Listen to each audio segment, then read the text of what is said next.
Hi, this is Jay Wilson, Game Director on Diablo 3.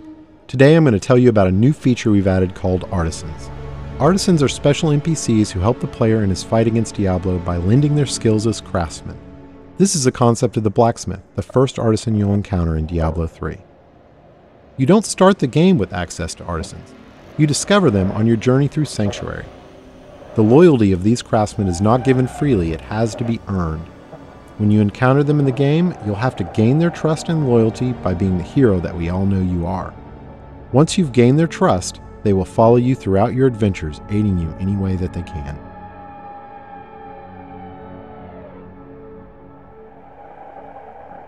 We knew we wanted to add a crafting system to Diablo 3, but we felt that the idea that the player would have a side job on top of the immediate pressure of saving the world didn't really fit the tone of a Diablo game.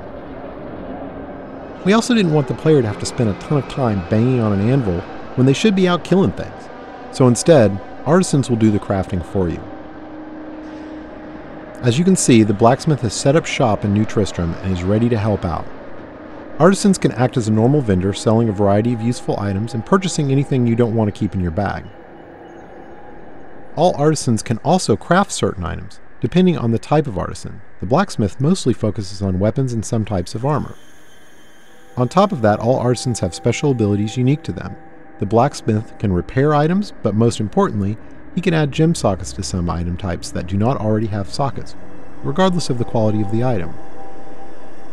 In addition, all artisans have training options so you can upgrade them, and talk options for that all-important gossip about what's happening in the world of Sanctuary. Let's talk about crafting first. Crafted items are meant to be an alternate way for the player to acquire items. Artisans learn recipes for items as they level up, but some of the best recipes are found in the game world as drops off of monsters. Once an artisan has learned a recipe, he can craft it as long as you provide the materials and some gold to cover his expenses.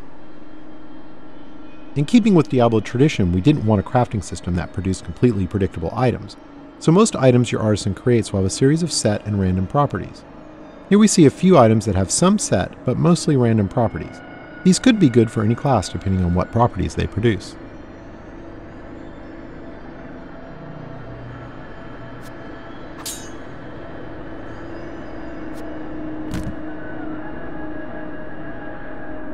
The main special skill of the blacksmith is his ability to add gem sockets to specific item types.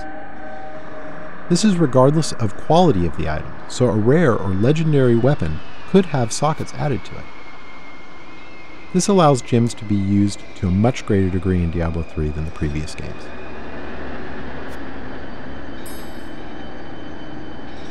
To craft items you need materials.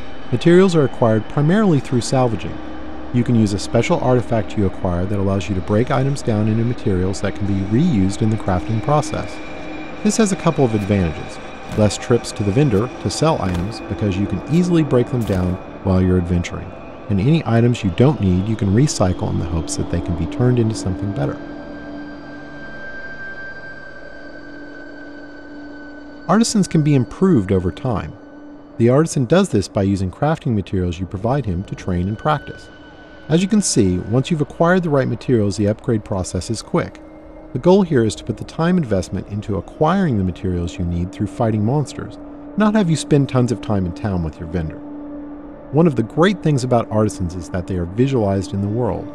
As you can see, now that the blacksmith has leveled up, the look of his shop is improved. Here's an example of how much a single artisan can improve throughout the game with this fully upgraded blacksmith. Once you're done dealing with your artisan, you're free to take your newly acquired fat loot and return to monster fighting and rainbow viewing.